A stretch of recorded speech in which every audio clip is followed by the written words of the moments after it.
할렐루야.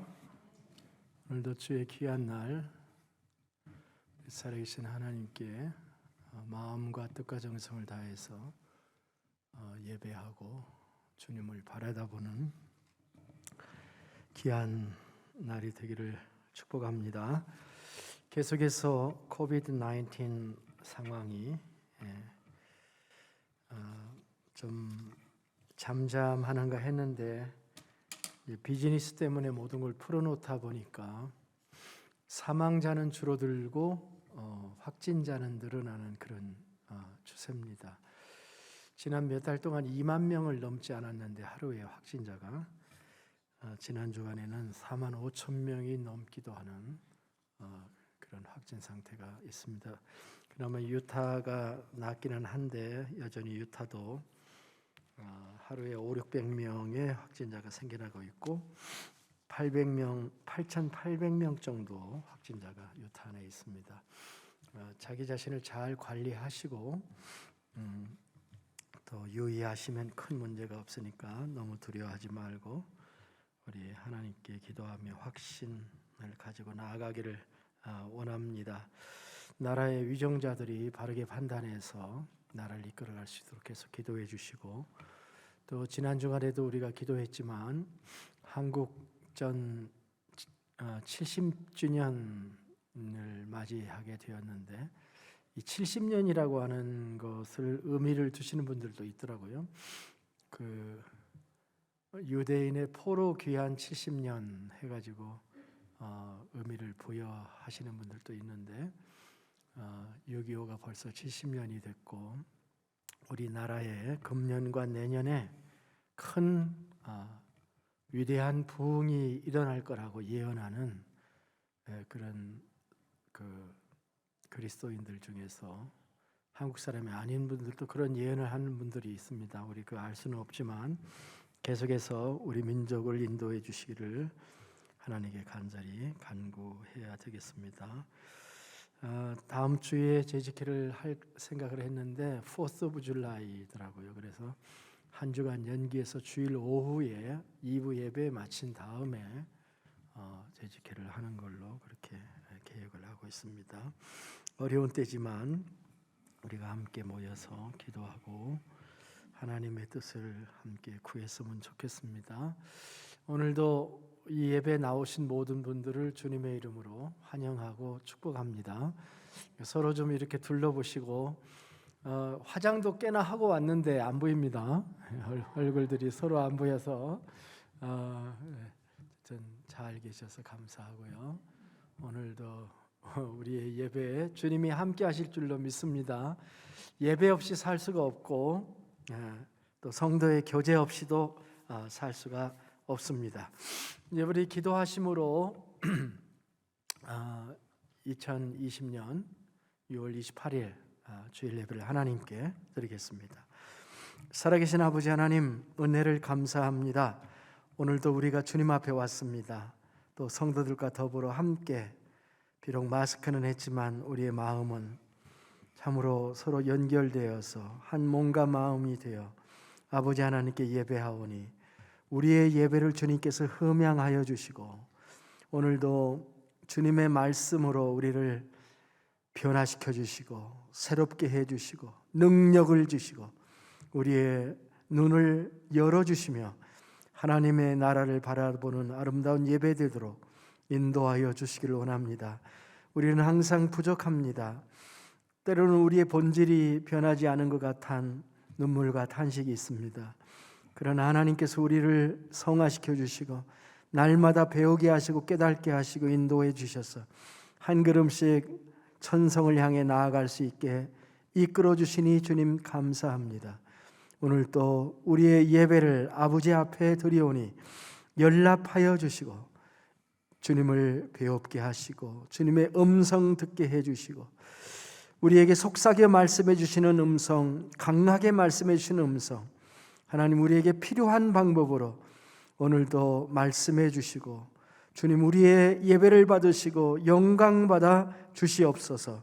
주님 예배드리다가 우리의 육신이 치료받게 하시고 우리의 생각이 바꿔지게 해주시며 능력 있는 하나님의 종들로 이 말세를 살아가기에 부족함이 없는 은혜를 우리에게 허락하여 주시기를 원합니다. 유튜브로 예배를 드리고 있는 당신의 종들이 있습니다. 오늘 또 주의 날을 맞이해서 함께 예배하오니 주님 저들의 간구를 들으시고 새 마음과 새 능력을 주시고 하나님과 친밀한 교제와 만남의 예배가 되도록, 그것도 거룩한 성소가 되도록 하나님 은혜 베풀어 주시옵소서. 영광과 찬양을 주님께 돌려오며 존귀하신 예수님의 이름으로 기도하옵나이다. 아멘. 찬양하겠습니다. 다 같이 일어나셔서 뜨겁게 찬양하시겠습니다.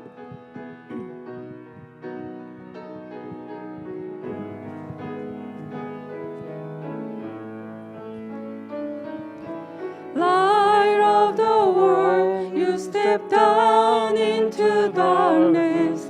Open my eyes, let me see beauty that made this heart adore you. Hope of a life spent with you. Here I am to worship, here I am to bow down, here I am to say that you're my God. You're altogether lovely, altogether worthy, altogether wonderful to me. King of all days, oh so highly exalted, glorious in heaven above. Humbly you came to the earth you created, all for love's sake became poor.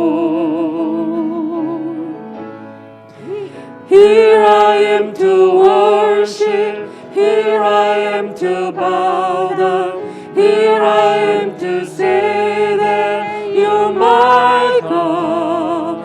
You're altogether lovely, altogether worthy, altogether wonderful to me. Here I am. Here I am to worship, here I am to bow down, here I am to say that you're my God. You're altogether lovely, altogether worthy, altogether wonderful to me.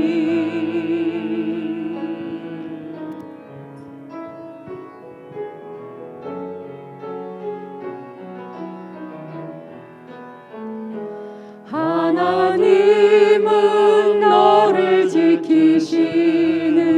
자, 너의 우편에 그늘 되시니 낮의 해와 밤의 달도 너를 해치 못하리.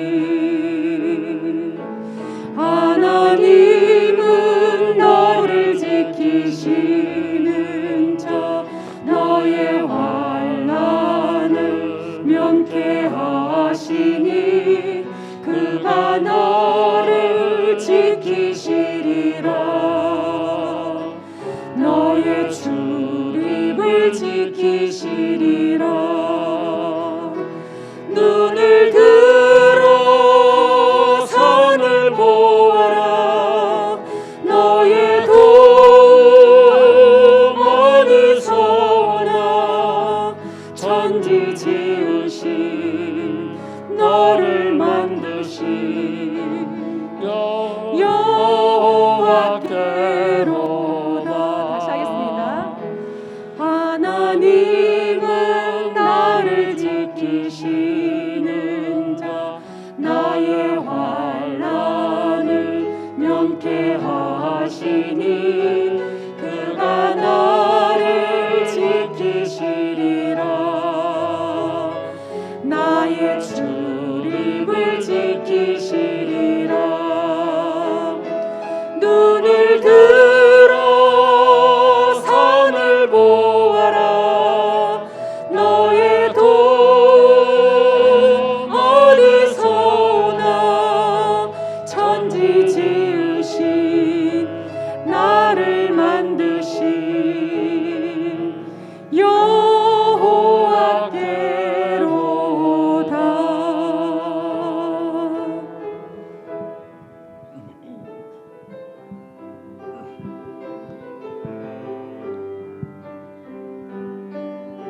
보혈을 지나 하나님 품으로 보혈을 지나 아버지 품으로 보혈을 지나 하나님 품으로 한 걸음씩 나가네.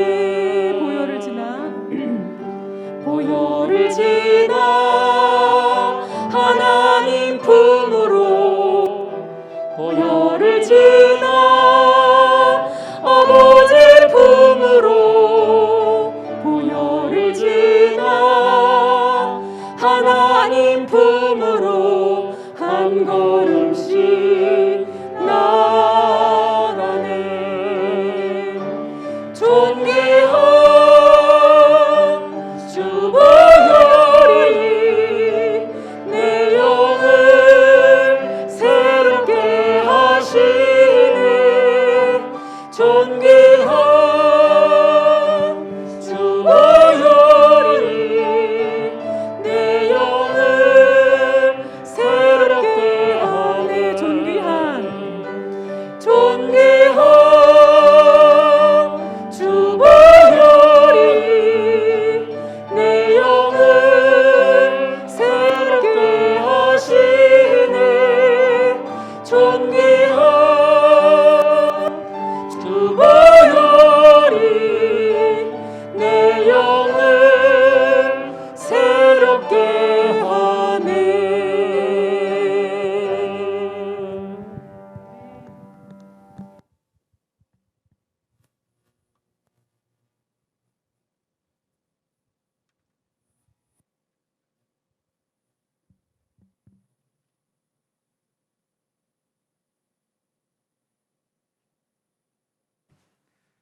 Sort of. Okay, so today we are reading some of the last chapter of Genesis, and we're in chapter 50, and we're going to do verses 1 through 14 and then skip over to 2 through 26. And we start out with the burial of Joseph, or Jacob rather. Then Joseph, leaning over his father's face, wept and kissed him. He commanded his servants who were physicians to embalm his father, so they embalmed Israel. And it took 40 days to complete this, for embalming takes that long, and the Egyptians mourned him for 70 days.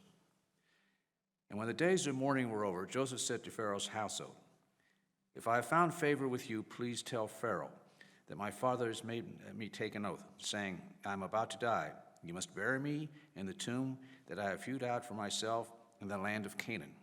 Now, let me go and bury my father, then I will return." So Pharaoh said, "Go and bury your father in keeping with your oath."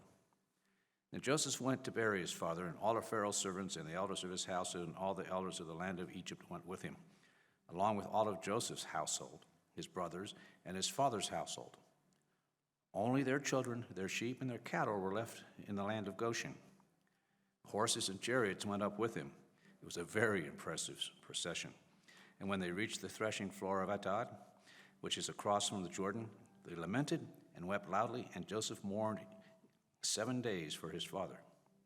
And when the Canaanite inhabitants of the land saw the mourning of the threshing floor of Atad, they said, "This is a solemn mourning on the part of the Egyptians." Therefore the place is named Abel Mizraim. It is across from the Jordan. So Jacob's sons did for him what he had commanded them. And they carried him to the land of Canaan and buried him in the cave of Machpelah in the field near Mamre, in which Abraham had purchased as a burial site from Ephron the Hittite. And after Joseph buried his father, he returned to Egypt with his brothers and all who had gone with him to bury his father. I'll go through 22 through 26. Joseph's death. Joseph and his father's household remained in Egypt. Joseph lived 110 years. He saw Ephraim's sons to the third generation. The sons of Manasseh's son Machir were recognized by Joseph. Joseph said to his brothers, "I'm about to die, but God will certainly come to your aid and bring you up from this land to the land he promised to Abraham, Isaac, and Jacob." So Joseph made the Israelites take an oath, When God comes to your aid, you are to carry my bones up from here."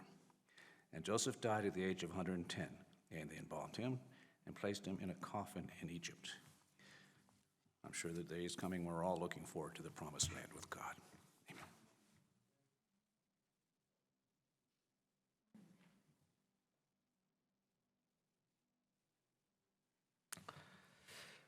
네, 오늘도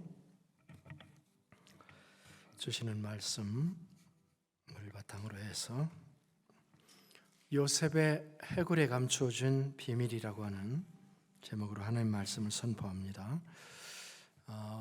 오늘의 말씀이 창세기의 마지막 말씀입니다. 창세기 50장에 보면은 두 사람의 죽음에 대한 이야기가 나옵니다. 하나는 야곱의 죽음이고 또 하나는 요셉의 죽음입니다. 성경의 첫 번째 책인 창세기의 마무리로서 또 족장들의 이야기의 마무리로서의 죽음은 하나의 좋은 매듭이라고 할 수가 있습니다. 그와 동시에 이 마무리는 새로운 책을 여는 서론일 수 있겠죠. 그게 출애굽기가 곧 등장을 하게 됩니다. 오늘의 말씀은 오늘은 먼저 야곱의 죽음에 대해서 잠깐 살펴보고 그 다음에 요셉의 죽음에 대해서 이야기를 하면서 요셉이 왜 자기의 해골을 가지고 나가라고 맹세를 시켰을까, 명령을 했을까, 여기에 담겨져 있는 뜻은 무엇인가 하는 것을 살펴봄으로써 하나님의 메시지를 받고자 합니다. 먼저 야곱의 죽음이 창세기 49장 29절로부터 33절 사이에 야곱의 유언 다음에 야곱의 죽음이 나옵니다. 우리가 이 부분은 지난주에 다루지 않았습니다만은 야곱은 몇 살에 자기의 수명을 다하냐면 147세의 나이로 생애를 마무리합니다. 아브라함이 몇 살에 돌아가셨죠? 아브라함이 175세, 이삭은 180세. 그거에 비해서 야곱은 147세였으니까 상당히 한참 모자랍니다. 그러나 야곱도 격동의 시대를 지나왔다고 말할 수 있겠죠. 야곱의 죽음에서 가장 중요한 거 한 가지를 얘기하자면 비록 이집트에서 야곱이 자기의 말년의 17년을 살았지만 자신의 신체가 이집트에 묻히기를 원하지 않고 가나안 땅에 묻히기를 원했다는 것입니다. 그래서 거의 명령에 가까운 그런 말을 야곱이 49장 후반부에서 하게 되는데요. 49장 29절로부터 33절 이미 영어로 읽었습니다마는 거기 보면 이렇게 되어 있습니다. 그가 그들에게 명령하여 이르되 내가 내 조상에게로 돌아가리니 나를 햇사람 에브론의 밭에 있는 굴에 우리 선조와 함께 장사하라. 이 굴은 가나안 땅 마므레아 막벨라 밭에 있는 것이라.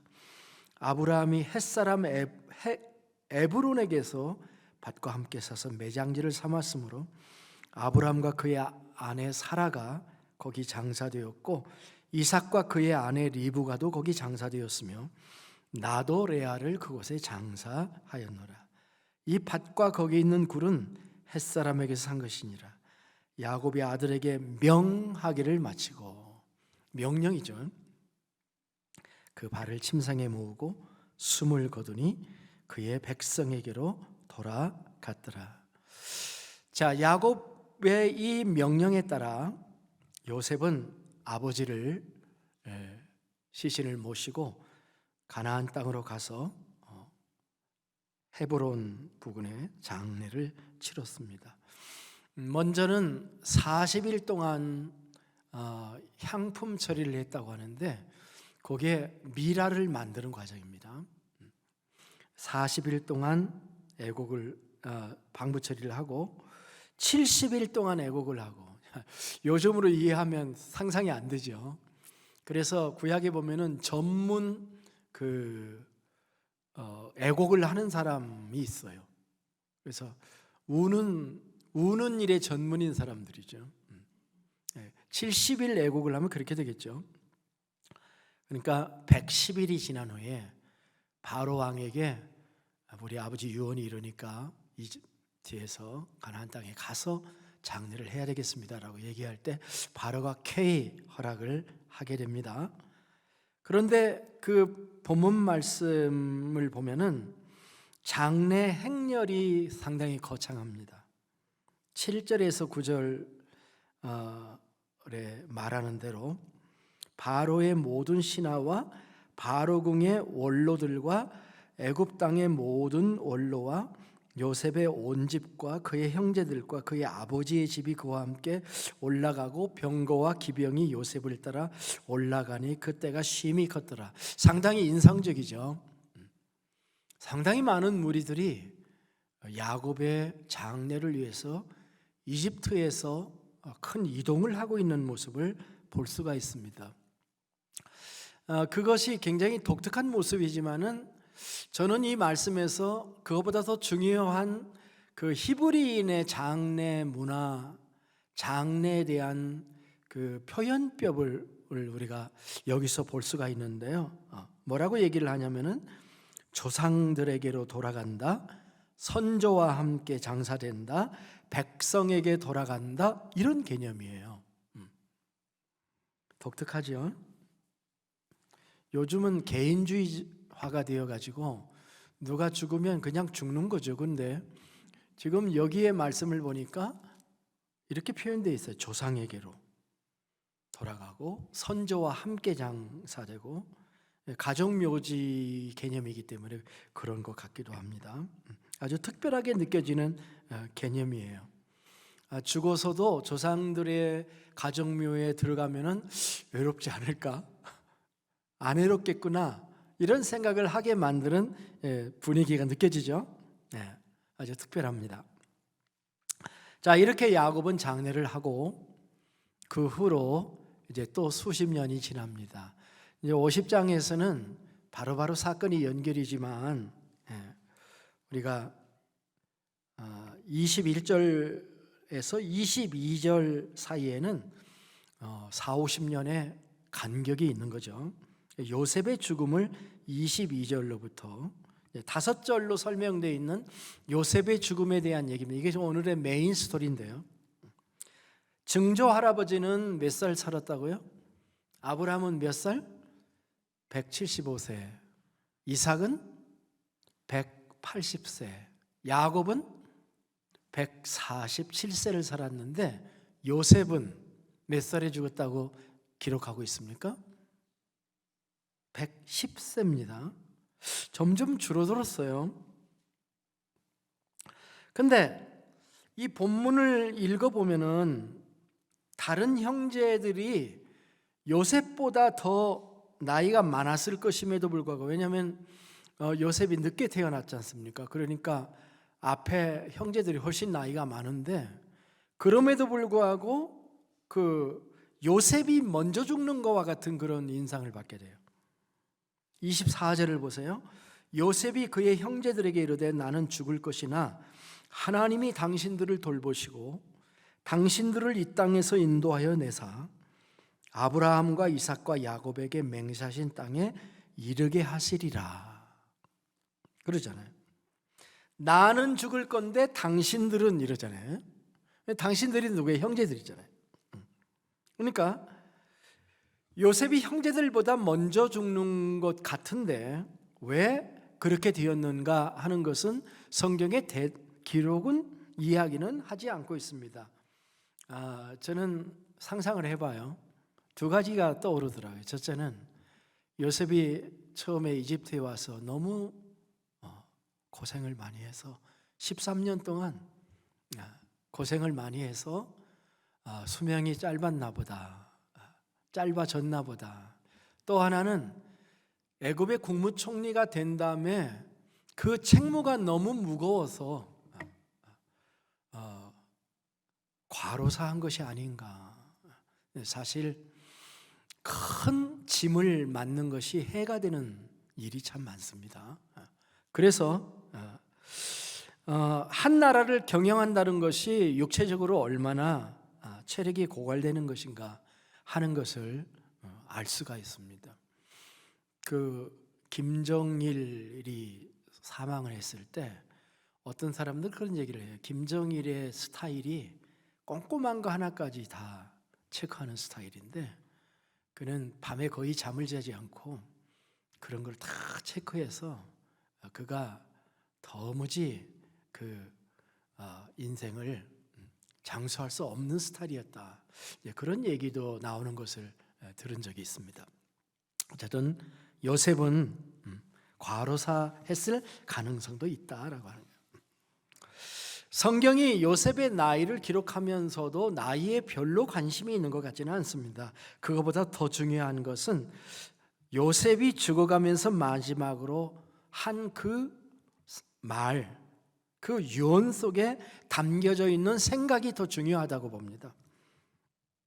이렇게 얘기했습니다. 나는 죽을 것이나 하나님이 당신들을 돌보시고 당신들을 이 땅에서 인도하여 내사 아브라함과 이삭과 야곱에게 맹세하신 땅에 이르게 하시리라. 자, 지금 요셉의 마음속에는 뭐가 있냐면은 애굽이 아니라 하나님께서 자신들을 위해 세워주실 나라와 땅의 생각이 있습니다. 그는 하나님이 그것을 행하실 것이라고 합니다. 인도해내실 것이라고 합니다. 하나님이 형제들과 형제들의 후예를 가나안 땅으로 데려가실 것이라고 얘기합니다. 먼 장래 출애굽의 꿈입니다. 내가 없어도 하나님이 하신다는 확신이 있습니다. 하나님이 땅을 주신다고 약속하시고 맹세하셨다고 얘기하고 있습니다. 추후에 의심이 없어요.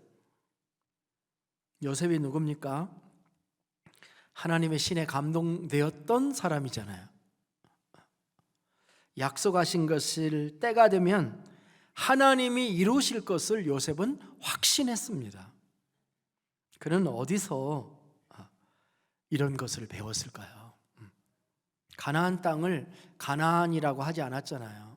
헤브론이라고 하지 않고 뭐라고 했냐면은 오늘 말씀해 보니까 아브라함과 이삭과 야곱에게 맹세하신 땅, 그렇게 얘기를 하고 있습니다. 그는 이 사실을 어디서 알았을까요? 아마 아버지 야곱으로부터 배웠을 겁니다. 그러면 아버지 야곱은 어디서 배웠을까요? 이삭에게 들었을 것이고, 이삭은 아버지 아브라함에게서 이 말씀을 들었을 것입니다. 그리고 하나님께서는 그때그때마다 이 족장들 하나하나에게 확인을 해 주십니다. 그게 창세기의 기록이었어요. 아브라함에 대해서 하나님은 창세기 15장에서 이런 말씀을 하셨습니다. 창세기 15장 13절로부터 21절의 말씀을 보면은 참 놀라운 말씀을 아브라함에게서 해주셔요. 이거는 아브라함에게 그때의 얘기를 말해주신 게 아니라 자기의 몇 대에 걸친 말씀을 지금 해주시는데요. 창세기 15장 13절에 여호와께서 아브라함에게 이르시되 너는 반드시 알라.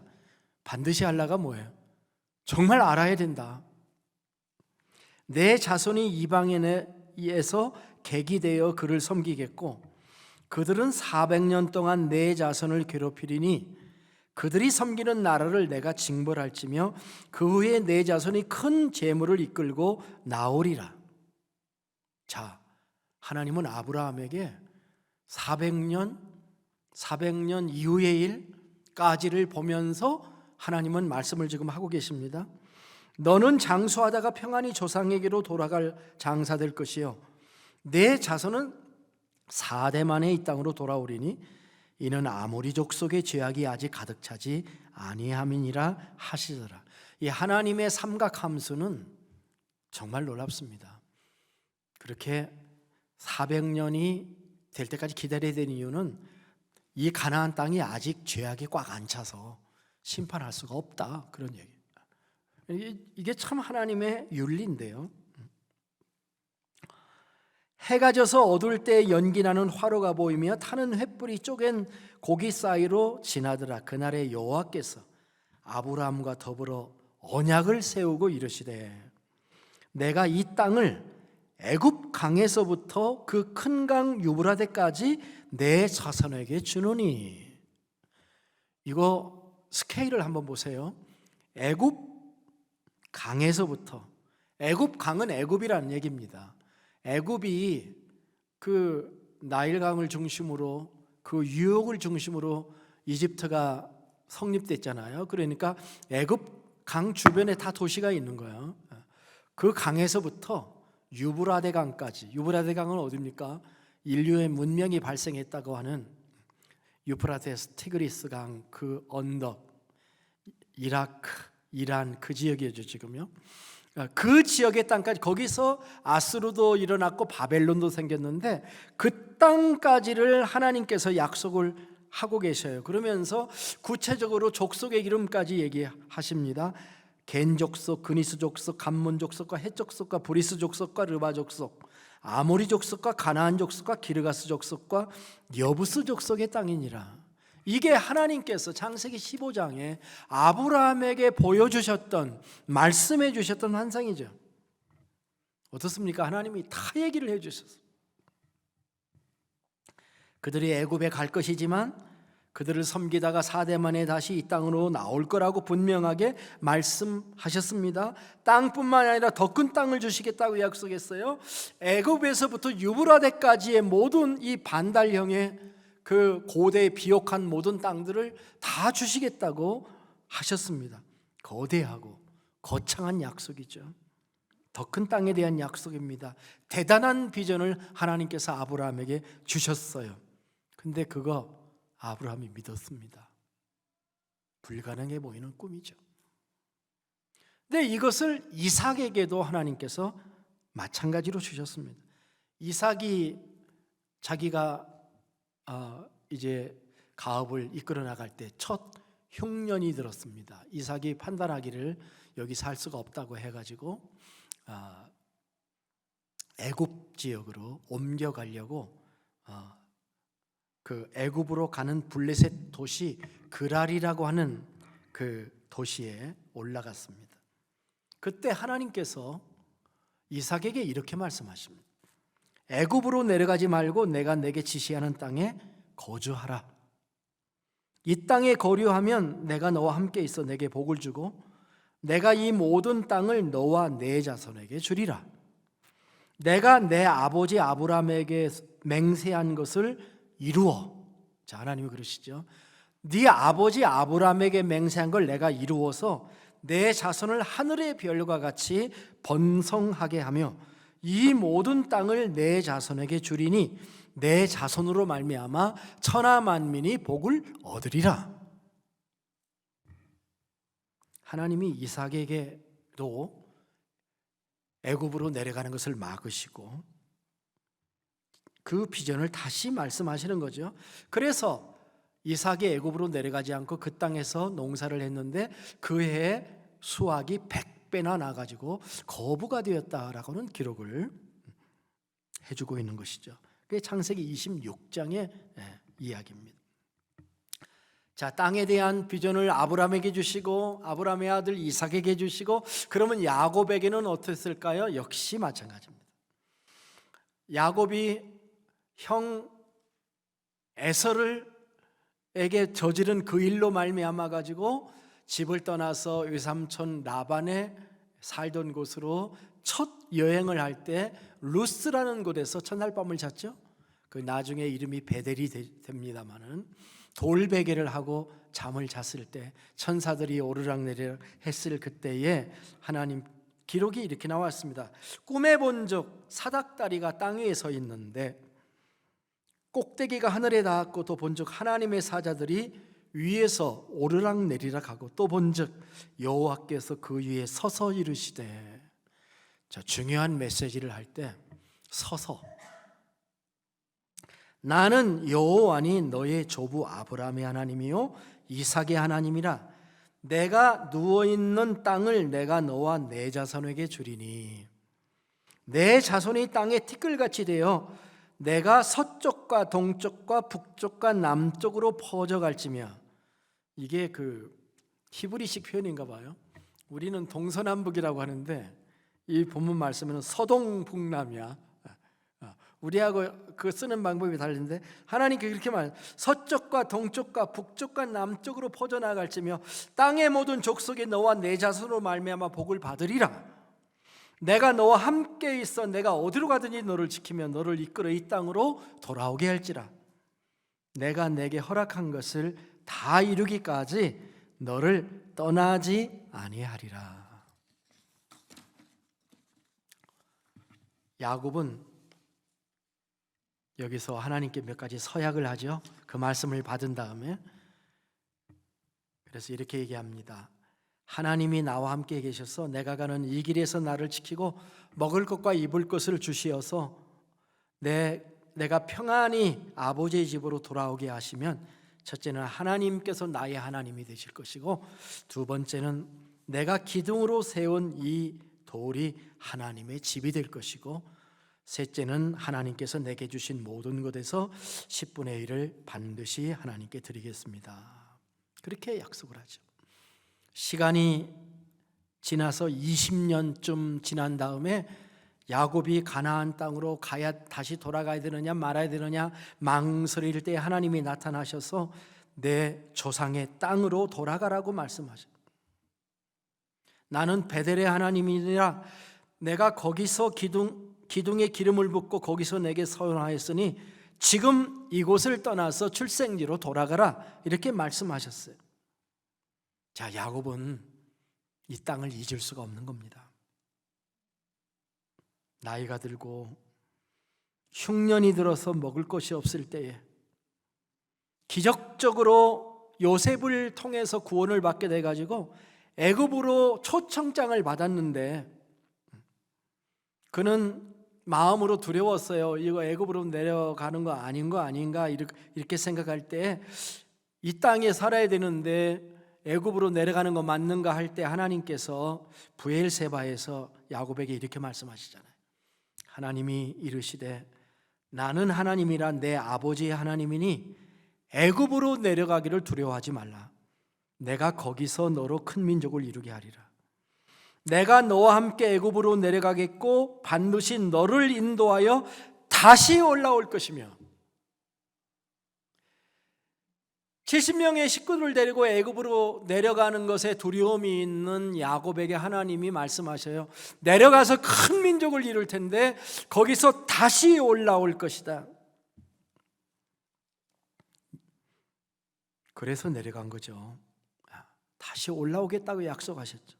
그러니 야곱이 어떻게 가나안 땅을 잊을 수가 있겠습니까? 그는 애굽에 살고 있어도 오매불망 약속의 땅에 들어가고 싶었던 거죠. 여기가 아닌데 저기가 내가 살 곳인데. 그래서 야곱은 이집트에 한번 온 후에 다시 못 갔지만 자기 자신을 그 약속의 땅 가나안 땅에 묻어달라고 말한 이유인 겁니다. 그는 하나님의 약속을 기억하고 있는 거죠. 단순한 홈식이 아니에요. 하나님의 약속의 땅입니다. 약속의 땅이에요. 요셉이 말한 것처럼 아브라함, 이삭, 야곱의 하나님이 주신 땅, 바로 그 땅이죠. 바로 이런 신앙이 요셉에게 흘러 들어간 거죠. 우리는 왜 요셉이 자기 해골을 나중에 출애굽할 때 가지고 나가달라고 부탁했는지 그 이유를 알 것 같습니다.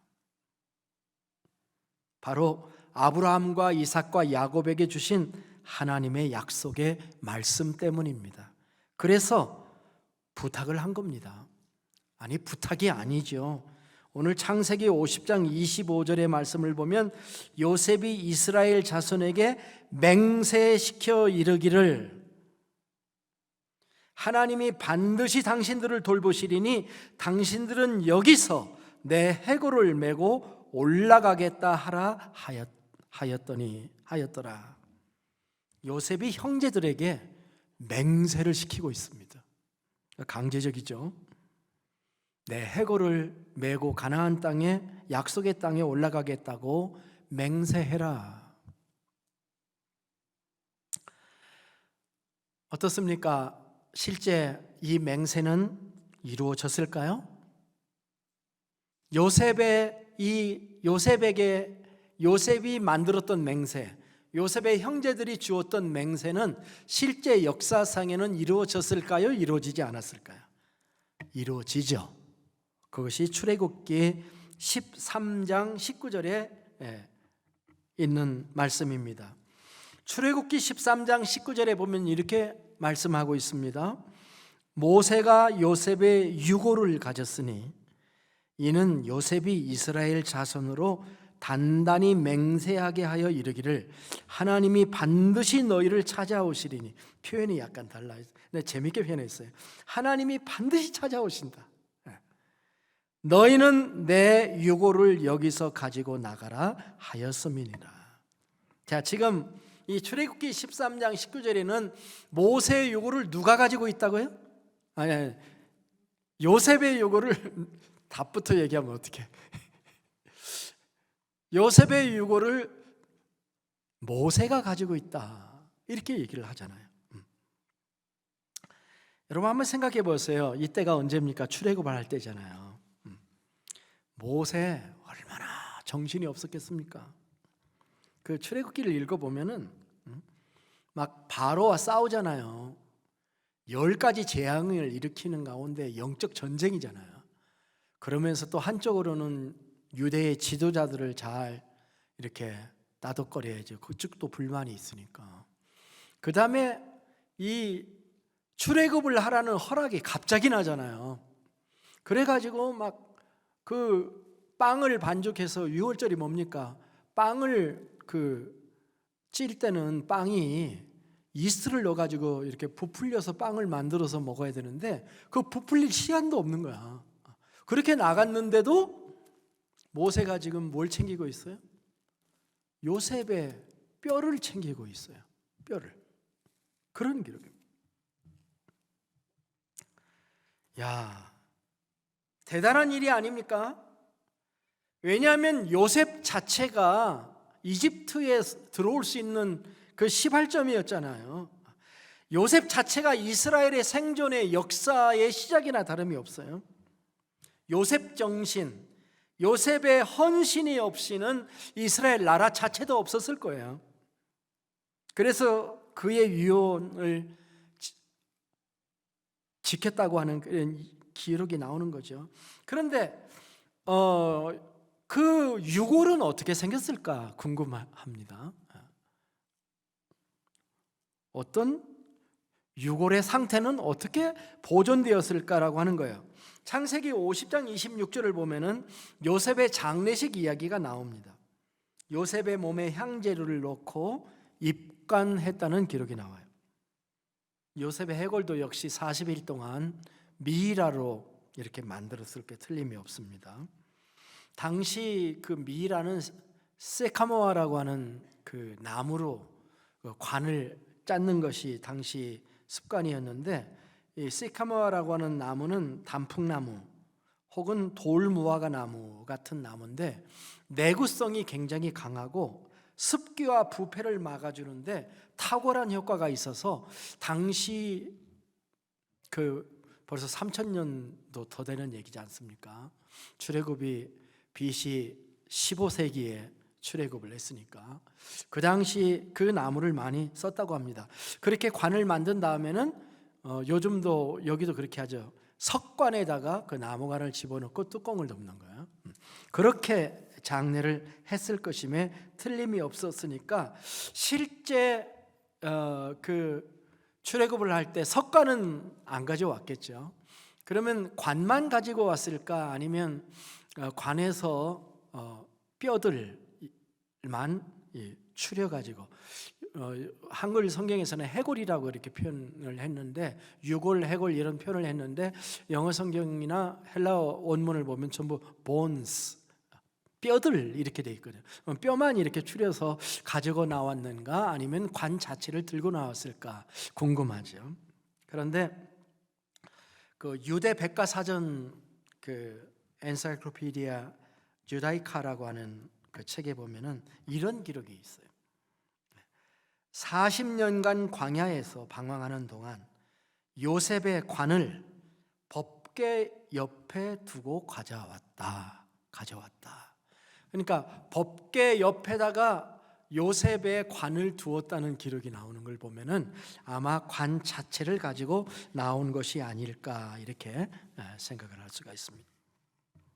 그리고 결국 40년 동안 이 관을 가지고 광야를 통과했다가 마지막에 가나안 땅에 들어와서 가나안을 정복한 후에야 요셉의 이 관을 매장하게 됩니다. 여호수아 24장 32절에 보면은 이런 기록이 나옵니다. 또 이스라엘 자손이 애굽에서 가져온 요셉의 뼈를 세겜에 장사하였으니 이곳은 야곱이 크시타를 주고 세겜의 아버지 하몰의 자손들에게서 산 밭이라. 그것이 요셉 자손의 기업이 되었더라. 질문: 왜 요셉은 헤브론에 있는 막벨라굴의 아브라함과 이삭과 야곱의 무덤에 들어가지 않고 세겜에다가 장사를 하였을까? 설명이 없습니다만은 상상, 12아들이잖아요. 그리고 사실 장남은 따로 있잖아요. 요셉이 장남 아니잖아요. 그래서 12아들을 다 넣을 수 있는 공간이 없었을 가능성도 있다. 또 하나, 12지파가 땅을 분배받을 때 요셉의 아들인 에브라임과 므낫세가 중부 지역을 땅을 분배를 받는데 그 중부 지역의 땅 한가운데 세겜이 있어요. 그래서 요셉의 아들들이 자기의 아버지의 유고를 자기의 땅에다 모시겠다 해가지고 그 세겜에다 모셨을 수 있는 가능성이 있죠. 400년 후에 일어난 일입니다.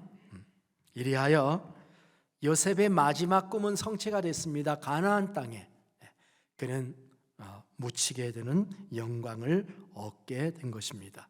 400년 만에 귀향을 하게 된 것이죠. 매우 특이합니다. 자, 오늘 저는 이 스토리를 통해서 요셉이 자기의 해골을 가지고 나가달라고 말씀한 이 메시지 속에 감추어져 있는 의미가 무엇인가? 요셉은 왜 가지고 나가라고 맹세를 시켰는가? 이 행동에 담겨져 있는 의미는 무엇인가? 어떤 비밀이 있는가? 세 가지로 정리해보며 말씀을 마치려고 합니다. 첫째는 요셉이 하나님의 말씀을 믿는다는 것을 보여주는 것입니다. 하나님의 말씀, 여러분 하나님의 말씀을 믿으십니까?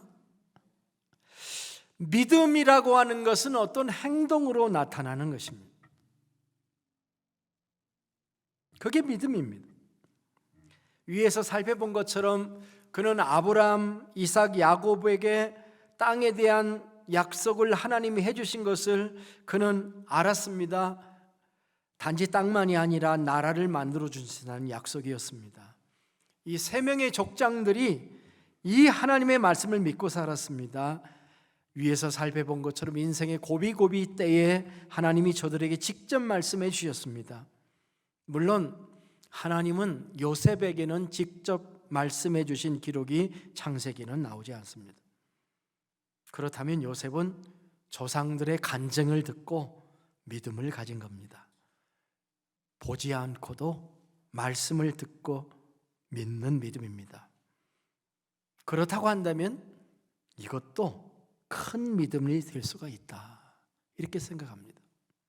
보지 못하고 믿는 게 더 큰 믿음이라고 성경에 나와 있기도 하죠. 믿음은 행동으로 나타납니다. 그것이 믿음입니다. 우리는 요셉이 자기의 해골을 가지고 나가달라고 부탁한 이 행동에서 요셉이 하나님의 말씀을 믿고 있구나, 틀림없이 출애굽을 할 것을 믿고 있구나. 신약 성경 히브리서 11장은 우리에게 이렇게 얘기합니다. 믿음으로 요셉은 임종시에 이스라엘 자손들이 떠날 것을 말하고 또 자기 뼈를 위하여 명하였으며, 믿음으로 요셉은 임종시에 이스라엘 자손이 떠날 것을 말했다. 이 말의 뜻은 요셉이 하나님의 말씀을 믿었다는 겁니다. 400년 후에 이방에서 객이되어 살다가 다시 고향으로 돌아오게 된다고 하는 것이 바로 이것이었구나. 요셉은 깨달았을 거예요. 아브라함에게 하신 말씀을 하나님이 나를 통해서 이루게 하시는 거구나. 그 이방이 이집트로구나. 이것이 분명하다면 반드시 다시 나올 일도 일어날 것이다. 성경의 위인들은요, 모두 다 믿음이라는 관점에서 살았습니다. 이것을 기록한 책이 하나 있는데 히브리서입니다. 믿음장으로 알려진 히브리서 11장, 여러분 알죠? 거기에 보면 여러 사람의 이름들이 나옵니다. 그런데 히브리서 11장 1절 2절이 이런 말이 있어요. 믿음은 바라는 것들의 실상이요 보이지 않는 것들의 증거니 선진들이 이로써 증거를 얻었느니라. 저는 이 말씀을 현대까지 보면서 이 보이지 않는 것의 증거다는 이 말씀만, 바라는 것의 실상이라는 말씀만 주목해 봤는데, 이번 말씀 준비하면서 선진들이 이로써 증거를 얻었느니라는 말씀이 눈에 확 열리더라고요. 어쩌면 믿음이라는 관점에서 볼 때 아브라함, 이삭, 야곱, 요셉이 가진 믿음이 더 큰 믿음일까요? 우리 믿음이 더 큰 믿음일까요? 우리는 선진들이 이미 경험한 증거를 가지고 있잖아요, 우리는. 그죠? 그러나 선진들 자체는 아무것도 안 가지고 있는 거예요. 아무것도 안 가지고 있다 그 말이에요. 그러니까 믿음장인데 우리가 참 이 말씀 속에서 얻는 은혜가 바로 그거죠. 우리는 그들이 선구자적인 삶을 살았으므로 우리가 지금 믿음을 가진다고 하더라도 우리가 첫 믿음을 가진 것이 아니라는 거죠.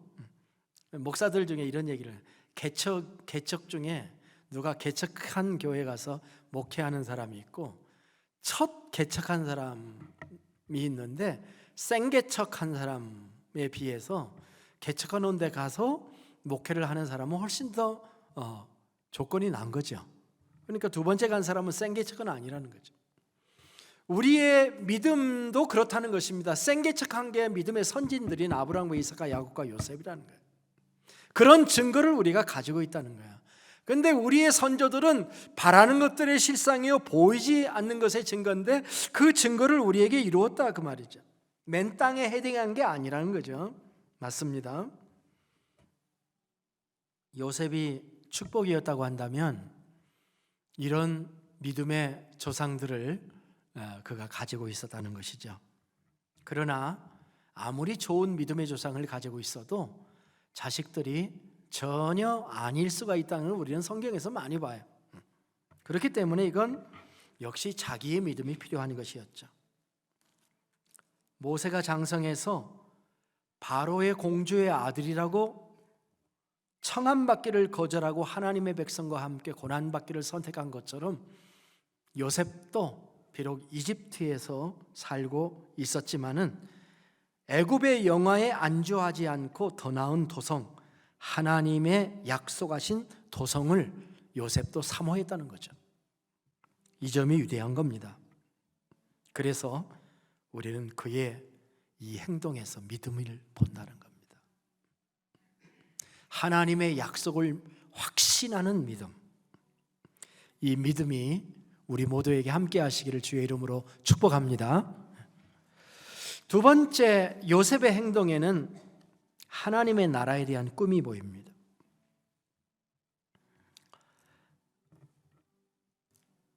히브리서 11장에 보면은 비교를 한 가지 하고 있는데요. 아브라함, 이삭, 야곱이 장막에 거한 것은 히브리서 11장 9절 10절을 제가 읽는 건데요. 아브라함과 이삭과 야곱이 장막에 거한 것은 하나님이 계획하고 지으실 터가 있는 성을 바라다 보았기 때문이다. 그렇게 얘기를 합니다. 자, 아브라함, 이삭, 야곱은요 텐트에 살았습니다. 장막이 텐트죠. 그런 텐트에 살면서도 그들에게 바라다 보는 비전이 뭐였냐면은 하나님이 계획하시고 지으실 터가 있는 성, 그것을 바라다 봤다. 이렇게 말씀하고 있습니다. 놀라운 관점이죠. 그런데 요셉은 당시의 최고의 도시인 애굽에서 살고 있었고 그 부귀영화를 누리고 있었지만은 그 도시들이 눈에 들어오지 않았어요. 그는 그것보다 더 큰 본향, 하나님이 예비하신 본향을 사모했습니다. 히브리서 기자는요, 모든 족장들, 요셉을 포함한 또 많은 선지자들과 사사들을 히브리서 11장에 많은 인물들을 등장시키고 있는데 그 모든 인물들이 동일하게 바라다보는 하나의 관점이 있습니다. 물론 믿음인데 그 믿음으로 바라다본 동일한 관점 하나가 뭐냐면 나라입니다.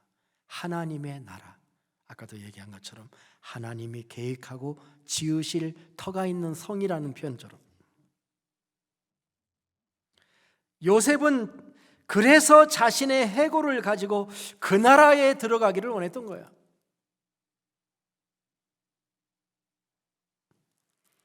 히브리서 12장 22절로부터 24절을 여러분 한번 열어보세요. 히브리서 12장 22절로부터 24절에는 이런 기록이 나옵니다. 제가 현대인의 성경으로 좀 읽겠습니다. 그러나 여러분이 다다른 곳은 시온산과 살아계신 하나님의 성인 하늘의 예루살렘입니다. 그것은 수많은 천사들과 하늘에 등록된 장자들의 총회와 교회 그리고 모든 사람의 심판자이신 하나님과 완전하게 된 의로운 사람들의 영이 있는 곳입니다. 여러분이 다다른 곳은이라고 표현하고 있죠. 그죠? 미래의 말씀이라고. 여러분 우리가 죽어서 하나님의 나라에 갔다고 생각을 해보십시다. 우리가 그 나라에 다다랐어요. 그런데 그 다다른 곳은 시온산이 있고 살아계신 하나님의 성전인 하늘의 예루살렘이 있습니다. 수많은 천사들이 있고 장자들의 총회가 있고 교회가 있고 모든 사람의 심판자이신 하나님이 계시고 완전하게 된 의로운 사람들의 영이 그곳에 있는, 이게 하나님의 나라에 대한 표현입니다. 우리가 들어갈 하나님의 나라예요. 우리는 이 장엄한 모습에 가슴이 떨려야 됩니다. 모든 사람들이 의인인 이 나라를 히브리서는 지금 보여주고 있는 거죠. 다시 12장 28절을 보면 이런 말씀이 있습니다.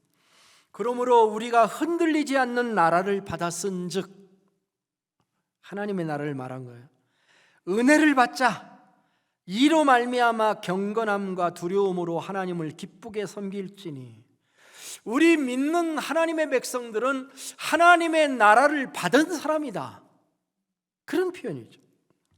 다시 13장 14절 15절에 보면은 우리가 여기에는 영구한 도성이 없으므로 장차 올 것을 찾나니 그러므로 우리는 예수로 말미암아 항상 찬송의 제사로 하나님께 드리자.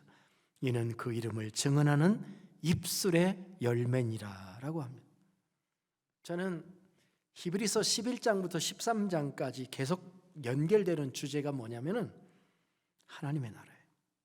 그 나라를 찬송하며 기다리자는, 예수님으로 말미암아 오는 그 나라를 항상 예수님의 이름으로 찬양하면서 그 나라를 바라다보며 살자는 거예요.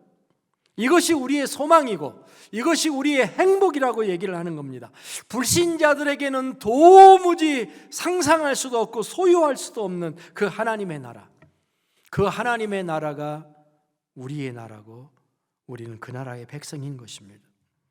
그런 나라가 땅에 있다면 들어가고 싶지 않겠습니까? 야곱은 그 나라가 바로 가나안 땅인 거예요. 요셉도 마찬가지인 거예요. 그래서 내 해골을 가지고 나가달라고 얘기하는 거예요. 아직 하나님의 계시가 완성되지 않은 구약의 관점에서 볼 때는 바로 그것입니다. 아버지 야곱과 같이 자기 자신의 유골도 그 나라에 묻고 싶었던 것입니다. 이 나라는 세상이 감당하지 못할 나라이죠. 이 나라를 소유하고 있는 모든 하나님의 백성들은 하나님께 아멘하여 영광을 돌려야 될 줄로 믿습니다. 요셉의 행동에는 미래에 약속된 하나님의 나라에 대한 꿈이 있다라고 하는 것입니다. 마지막으로 세 번째, 요셉은 부활의 소망을 가지고 있다는 것을 볼 수가 있습니다.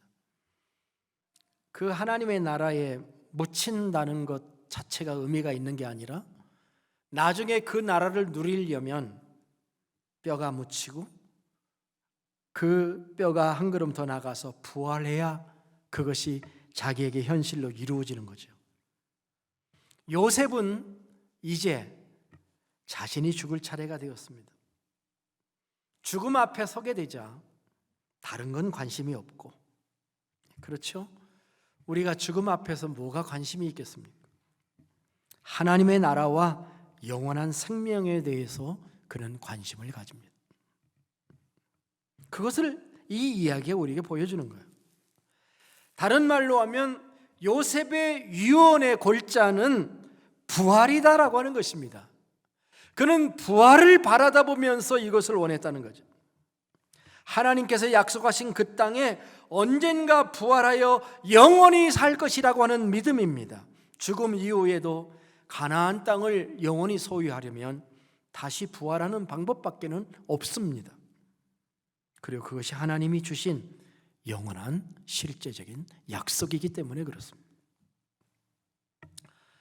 예루살렘 성지에 갔다 오신 분들이 좀 있으시겠지만 또 안 가신 분도 있겠죠. 혹시 가시게 되면 꼭 봐야 될 게 하나 있습니다. 예루살렘에는 뭐 구 예루살렘, 신 예루살렘 이렇게 있습니다만 구 예루살렘 안에는 문이 여러 개가 있는데요. 별별 문이 다 있더라고요. 근데 동문이 있어요. 동쪽의 문, 태양이 떠오르는 그 이스턴 게이트라고 하는 동문이 있습니다.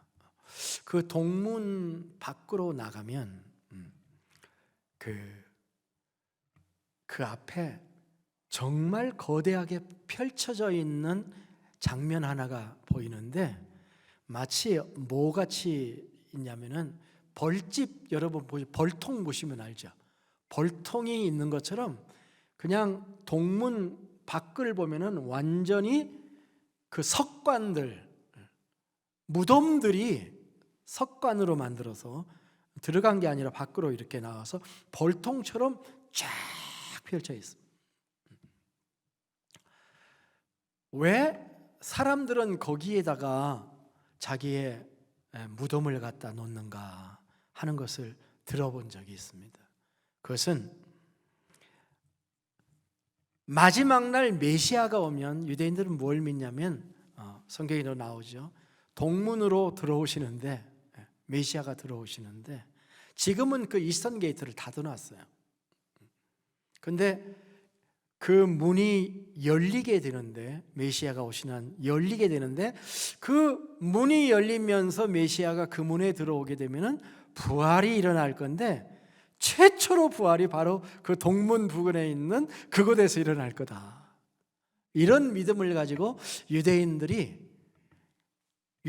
소원 중에 하나는 바로 그 이스턴 게이트 너머서의 그 골짜기에 무덤에 묻히는 것, 그것이 소망이라고, 그것을 간절히 원한다는 얘기를 들었습니다. 재밌죠? 이게 부활신앙이죠. 우리는 요셉이 어떤 종류의 부활신앙을 가졌는지 정확히는 기록이 안 돼 있어 알 수 없지만, 그가 부활신앙을 가지고 내 뼈를 가지고 달라라고 분명히 얘기한 것은 틀림이 없습니다. 에스겔 선지자는 에스겔서 37장에서 골짜기에 마른 뼈들이 다시 힘줄이 생기고 살이 붙고, 그래서 부활하게 되는 그런 환상의 꿈을 꾼 것처럼 메시아가 오시는 날 그 땅에서 반드시 다시 살아난다는 꿈을 가지고 요셉은 자기의 뼈를 가지고 나아가 달라고 부탁하였을 것입니다. 말씀을 마무리하고 싶습니다. 세상의 모든 부귀영화의 절정을 맛본 요셉, 고단하게 살면서 다른 형제들보다 먼저 죽는 요셉은 마지막 소원이 무엇이어야 하는지를 우리에게 보여주고 있다고 생각합니다. 요셉은 살아있을 때에도 꿈의 사람이었습니다. 꿈꾸는 요셉이었죠. 죽어서도 꿈의 사람입니다. 그래서 그는 임종시에 이스라엘 자손들에게 맹세시키고 출애굽을 할 때 반드시 내 뼈를 옮겨달라고 한 거예요. 미래를 꿈꾼 거죠. 진정한 꿈을 꾼 것입니다. 사랑하는 성도 여러분, 하나님의 말씀을 믿습니까? 하나님의 말씀이 우리에게 보여주는 하나님의 나라를 꿈꾸십니까? 그게 우리의 소원이 되어야 됩니다. 하나님은 그의 나라를 이미 우리에게 주셨습니다. 그리고 또 실제적으로 이 땅에 사는 동안 하나님이 우리에게 주신 그의 나라는 바로 교회입니다. 우리는 신앙생활을 어떻게 해야 될까요? 교회에 뼈를 묻는 심정으로 신앙생활을 해야 하는 것이 옳다고 생각합니다. 에스더가 말한 것처럼 죽으면 죽으리라 하는 마음을 가지고 우리가 신앙생활을 하는 거 아니겠습니까? 우리는 어디에 우리의 뼈를 묻어야 할까요? 여러분, 어디에다가 뼈를 묻으시겠습니까? 레이턴에다 묻으시겠습니까? 와사치 마운틴에다 묻으시겠습니까? 우리의 뼈를 주님의 몸된 교회에 묻었으면 좋겠습니다. 그래서 그런지 어떤 교회는 교회에 무덤이 있습니다. 좋기는 해요. 어디에 묻힐까? 사람들이 은퇴하고 어디서 살까? 그런 생각만 하는데 어디에 묻힐까 하는 생각도 한번 해봐야 됩니다. 우리가 함께 묻히고 함께 부활하면 괜찮겠죠? 그래서 교회 묘지에 함께 묻힌다는 생각도 해본 적이 있습니다. 그러나 하나님의 나라는 우리의 가슴 속에 있는 것이고 하나님의 교회가 하나님의 나라인데, 이 지상에서는 장소가 아니라 오히려 예수 그리스도를 모신 그 마음이 하나님의 나라고, 교회가 하나님의 나라고, 예수님 자체가 하나님의 나라라고 저는 생각합니다. 복음이 우리의 처소입니다. 예수님이 우리의 거듭남의 출생지고 죽음과 부활의 무덤이 되시기도 한다고 저는 믿습니다. 주 안에서 사는 것, 우리는 주 안에서 살다가 주 안에 묻힐 in Christ, 예수 안에서 죽고 사는 가장 안전한, 바로 그것이 거룩한 성소이라고 저는 믿습니다. 주님 안에 살고 복음 안에 살다가 주님 안에 묻히는 바로 그 소망을 우리가 소유했으면 좋겠습니다. 오늘 우리는 요셉이 장래 명령을 한 것을 통해서 세 가지 것을 보았습니다. 그는 선조들의 믿음과 같은 믿음이 있었고, 하나님의 나라에 대한 꿈이 있었고, 부활의 소망이 있었습니다. 오늘 이 말씀을 듣는 모든 분들에게도 이 소망이 있기를 주님의 이름으로 축복합니다. 기도하겠습니다. 하나님 아버지, 오늘 우리는 참으로 험난했던 폭풍의 삶을 살았던 한 사람 요셉의 생애를 통해 아름다운 마무리를 어찌해야 할 것인지를 생각해 보았습니다. 아무리 생각해 보아도 믿음은 하나님의 큰 축복입니다. 믿음의 선조들의 역경의 삶에서 보여주고 가르쳐 주신 교훈을 우리도 바르게 받아 요셉과 같은 길을 걷게 하여 주시옵소서. 이 세상에서 나라라고 이름 지어진 나라들이 수백 개가 있습니다만 이 땅의 나라가 아니라 하나님의 나라를 가슴에 품고 살게 하여 주시고 그 나라에 들어갈 소망을 가지고 죽음을 넘어서는 산신앙을 우리에게 허락하여 주시옵소서. 우리로 하나님의 나라를 목적하고 하나님의 나라를 살아가는 우리가 되도록 도와주시옵소서. 우리가 죽고 다시 부활하는 그날까지 우리 믿음이 변치 않게 하시고 더 깊은 신앙으로 믿음에서 믿음으로 나아가게 하여 주시옵소서. 존귀하신 예수님의 이름으로 기도하옵나이다. 아멘. 다 함께 일어나셔서 찬송가 448장입니다.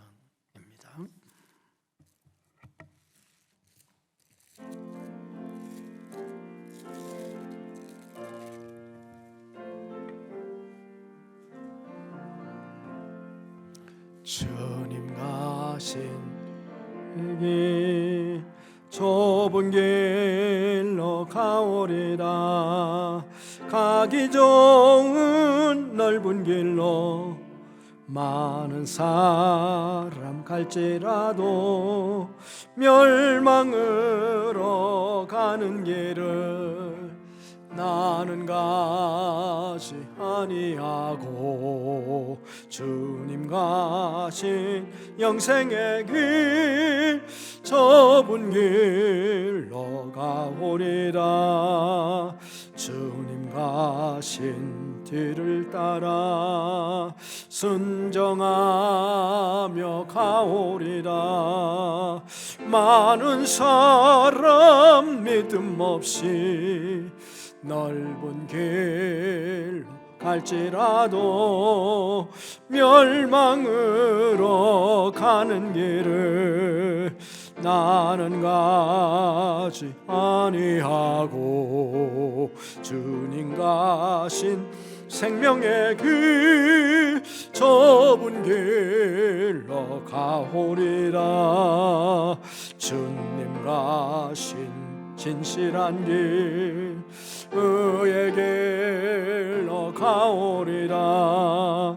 좁은 문과 좁은 길은 십자가의 길이오나 영생 영광 바라보며 천국 간 길이오니 죽기까지 주님 가신 길을 따라 가오리라.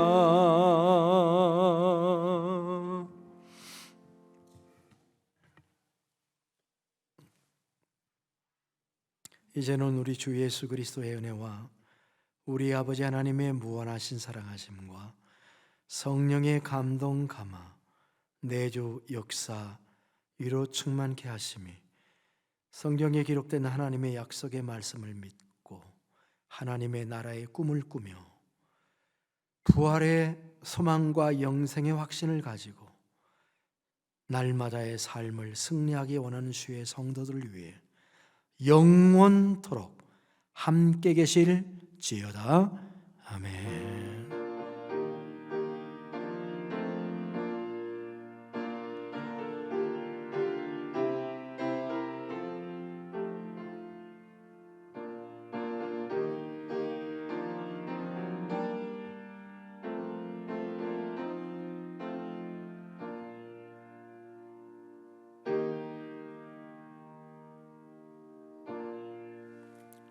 아멘. 부엌에 케이크 준비되어 있습니다. 송지수님 만드신 건데 맛있더라고요. 가시면서 하나씩 가져가시기를 바랍니다. 부엌을 이렇게 돌아서 가셔도